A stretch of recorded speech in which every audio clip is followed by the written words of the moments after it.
How to be blessed. Principle number 1. Blessings for a lifetime. God wants to bless you. As I began reading and answering so many letters over the past few weeks, the intense feeling of my heart was to see more women find the Lord as her heavenly husband. Women come to us for one purpose, to restore their marriages. And though our materials are based on restoring marriages, what each and every woman can come away with, even if she gives up on her restoration, is finding the love of her life. Whenever I read any of our marriage evaluation questionnaires, I always feel this incredible urge to try to do whatever I can to encourage her. When I read the details and the tone of brokenness in their heartbroken confessions, I'm often moved to tears and want so much to see their marriages restored. But even more, I want them to find the Prince of Peace and their man of valor, the Lord of hosts. Isaiah 54 verse 5 says, "For your husband is your maker, whose name is the Lord of hosts." And then it hit me. This is exactly how God feels about wanting women to experience our precious Lord. He wants to bless us. He wants to bless you, so much so that He tells us in His Word how we can obtain His blessings.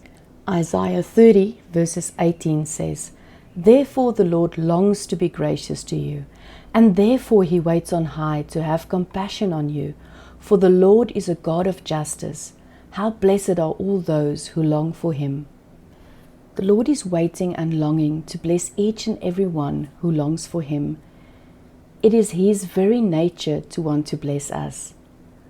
When He sees our humility, He wants to exalt us. When He sees us giving, He wants to give to us. When He sees our tears, He wants to comfort us. When He sees us struggling, He wants to help us. Sadly, I believe that far too often we listen to the world, who doubts God and certainly has no clue that the Lord is gracious.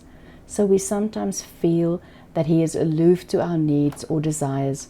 We also listen to the enemy, who makes us question if God even cares about us at all.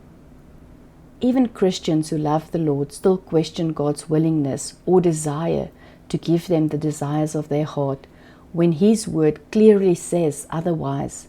Psalm 37 verse 4 says, "Delight yourself in the Lord, and He will give you the desires of your heart." So the truth is, God wants to bless each and every one of us, not just this year, but for a lifetime. He also promises to meet every one of your needs, and even many or most of your desires too. He wants to bless each and every single one of you with a restored marriage. You must never doubt it, but it means being restored to Him first. Okay, so I could go on, but instead, I'd like each of us to stop to Salah. Stop now and think about what I've just said and what He said in His own words. And during this upcoming week, I want to encourage you to think about this and meditate on this one principle. The Lord is waiting and longing to bless each and every one who longs for Him. It is His very nature to want to bless us. Next week, we will look at why there are far too many believers who are not blessed, while there are other believers who seem to be so blessed they cannot contain it. Now it's time to journal.